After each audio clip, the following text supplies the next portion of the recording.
اس کے علاوہ مجاہد کی بیوی کے ساتھ یہ کرنا، اس کو الگ سے نبی علیہ السلام نے فرما دیا۔ اتنی تفصیلات حدیث میں ہے نا، ایک ایک چیز کو کھول کھول کے بیان کر دیا۔ اب کوئی آدمی دین کے کام میں لگا ہوا ہے، تبلیغ میں، دعوت میں، تدریس میں، کسی بھی دین کے کام میں، جہاد میں، اس کی بیوی کے ساتھ اس شخص کی غیر موجودگی کے اندر یہ کام کرنا، باقاعدہ حدیث کے اندر وضاحت موجود۔ فرمایا کہ مجاہدین کی عورتوں کی حرمت و عزت گھروں میں رہنے والوں کے لیے ایسے ہی ہے جیسے ان کی ماں کی عزت ہوتی ہے۔ کوئی آدمی گھر میں رہنے والوں میں سے ایسا نہیں جو مجاہدین کے کسی آدمی کے گھر میں اس کے بعد نگرانی کرنے والا ہو، پھر خیانت کرے اور اسے قیامت کے دن کھڑا نہ کیا جائے اور اس کو مجاہد کو کہا جائے، اس بندے کو کہا جائے کہ یہ بندہ ہے جس نے تیری غیر موجودگی میں تیرے گھر خیانت کی تھی، اب اس کے اعمال میں سے جو تم لینا چاہتے ہو لے لو۔ اس نے اس کی غیر موجودگی میں اس کی بیوی پہ اختیار پایا، اب اس شخص کو قیامت کے دن اس کے اعمال پہ اختیار دے دیا جائے گا، اور وہاں کوئی کسی کو چھوڑے گا نہیں، کیونکہ اپنا مسئلہ بنا ہوگا کہ بھئی جنت میں جانا ہے تو کچھ چاہیے، جہنم سے بچنا ہے تو کچھ چاہیے۔ تو خیانت الگ اور یہ معاملہ الگ۔ اسی طریقے سے محرم عورت کے ساتھ یہ عمل کرنا، بات تو شرمندگی کی ہے لیکن ہمارے معاشرے میں یہ چیز شروع ہو چکی ہے۔ کئی ایسی تفصیلات ہیں جو کھول کے بیان نہیں کر سکتے۔ ماں کے ساتھ، بہنوں کے ساتھ، خالہ کے ساتھ، بھتیجی کے ساتھ، بھانجی کے ساتھ، محرم عورتوں کے ساتھ یہ معاملات ہمارے معاشرے میں شروع ہو چکے ہیں۔ حدیث سنیے، فرمایا جس شخص نے محرم عورت کے ساتھ زنا کیا اس کو قتل کر دو، فاقتلوہ۔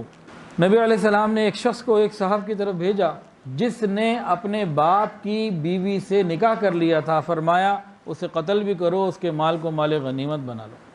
باپ کی بیوی سے مراد یہاں پہ محسوس ہی ہوتا ہے کہ اس کی سگی ماں نہیں، سوتیلی ماں ہوگی، باپ کی بیوی، کیونکہ والدہ کا لفظ نہیں ہے، باپ کی بیوی کا لفظ ہے، لیکن محرم تو ہے نا۔ فرمایا اسے قتل بھی کرو، اس کے مال کو غنیمت بھی بناؤ۔ پھر ایک اور حدیث کے اندر آتا ہے جس شخص نے دو حرمتیں کراس کر دیں، دو حرمتیں کراس کر دیں، تم اس کو تلوار سے دو حصے کر دو۔ ایک اور ہمارے ہاں معاشرے میں زنا بہت زیادہ عام ہو گیا، اس کو زنا بھی نہیں سمجھتے، ایسا کلیدی گناہ شیطان کروا رہا ہے کہ اس کو ہم لوگ گناہ بھی نہیں سمجھتے۔ سمجھا کے تنگ آ جاؤ۔ آئے دن میں تو چونکہ دیکھیں مفتی نہیں ہوں لیکن میرے پاس بھی مسئلے پوچھنے آتے رہتے ہیں لوگ، اور دارالافتاء سے جب معلوم کیا تو اتنا اس معاملے میں ہمارے معاشرے میں ہے کہ شاید صرف لاہور میں 50,000 گھر تو ایسے ہیں جہاں یہ والا کام ہو رہا ہے، اور بڑے دھڑلے سے ہو رہا ہے، پرواہ نہیں کرتے۔ پھر اللہ کی رحمتیں کیسے آئیں گی؟ ہم خالی حکمرانوں کو برا بھلا کہتے رہتے ہیں۔ ہم کون سا ایسا ظلم ہے جو نہیں ہم نے برپا کیا ہوا؟ یہ کون سے زنا کی یہ کون سی قسم ہے؟ زنا کی وہ قسم ہے جو باقاعدہ اب ہمارے ہاں اتنی عام ہو چکی ہے کہ الامان والحفیظ۔ وہ یہ ہے کہ بیوی کو 3 طلاق دے دیں اور اس کے بعد معاملے کو گول مول کر کے ساتھ رہ رہے ہیں، برسوں رہ رہے ہیں، آگے اولادیں بھی ہو رہی ہیں، روز کا گناہ، اور اس کو گناہ ہی نہیں سمجھتے۔ بتاؤ کہ یہ گناہ ہے تو آگے سے لاجک، اللہ اتنا ظالم تو نہیں ہے، بیوی بچوں کا کیا بنے گا، خاندان کا کیا بنے گا؟ اللہ تو کہتا ہے رشتہ داریاں جوڑو۔ الٹی سیدھی لاجکس پیش کر کے اپنے حرام کو حلال کرنا، اور یہ گناہ مزید بڑھ جاتا ہے، عذر گناہ بدتر از گناہ۔ تفسیر روح البیان میں لکھا ہوا ہے، اور سب سے برا زنا وہ ہے جب زنا پر اصرار کیا جائے، اور اس کی صورت یہ ہے کہ اپنی عورت کو طلاق دے پھر اسے اپنے پاس رکھ لے، اس شرم کے اوپر کہ لوگ شرمسار کریں گے، یا اس وجہ سے کہ بھئی بعد میں اولاد کا کیا بنے گا، یا کوئی اور وجہ ہو۔ کیا وجہ ہے کہ وہ آخرت کی رسوائی سے نہیں ڈرتا جس دن سارے بھید کھول دیے جائیں گے؟ پس تو اس دن کی رسوائی سے ڈر اور اس زنا سے اجتناب کر، اس پر اصرار نہ کر، اس لیے کہ اللہ رب العزت کے عذاب کو برداشت کرنے کی قوت اور ہمت تیرے اندر نہیں ہے۔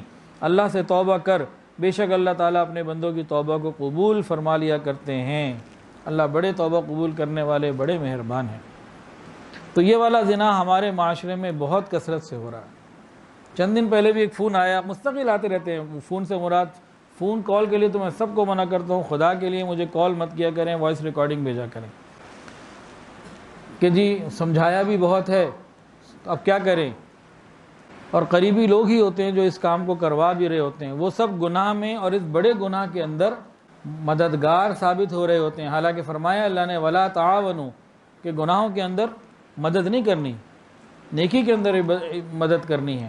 وَتَعَاوَنُوا عَلَى الْبِرِّ وَالتَّقْوَى وَلَا تَعَاوَنُوا عَلَى الْإِثْمِ وَالْعُدْوَانِ۔ گناہ کے کاموں میں مدد کرنا، اب گناہ وہ کر رہے ہیں انہیں گھر بیٹھے گناہ مل رہا ہے، اور یہ ایسا گناہ ہے اگر انسان مستقل کرتا جائے اور اس کو گناہ ہی نہ سمجھے تو اس کی بے برکتی اور نحوست اتنی ہے کہ بعض مرتبہ موت کے وقت کلمہ بھی نہیں ملتا، اتنا بڑا۔ اور ایک اور حدیث سنیے، ایک اور کیٹیگری بھی نبی علیہ السلام نے بتائی، وہ کیا ہے؟ اگر کوئی بوڑھا مرد زنا کرے، یہ سب حدیث میں باتیں موجود ہیں، فرمایا اگر کوئی بوڑھا شخص یہ گناہ کرے گا اس کا گناہ بہت بڑا ہے، اور وہ ان 3 شخصوں میں سے ہے جن سے اللہ تعالیٰ قیامت کے دن کلام نہیں فرمائیں گے، انہیں پاک نہیں کریں گے اور ان کو دردناک عذاب میں مبتلا کریں گے، اگر کوئی بوڑھا شخص یہ کرتا ہے۔ اور اگر بوڑھوں کی بات ہم کریں تو کتنے ایسے ہیں جن کے بال سفید ہو چکے ہیں، دل سیاہ ہو چکے ہیں، 1-2 نہیں، بہت ایسی بڑی تعداد ہمارے اسی معاشرے میں ہے بوڑھوں کی۔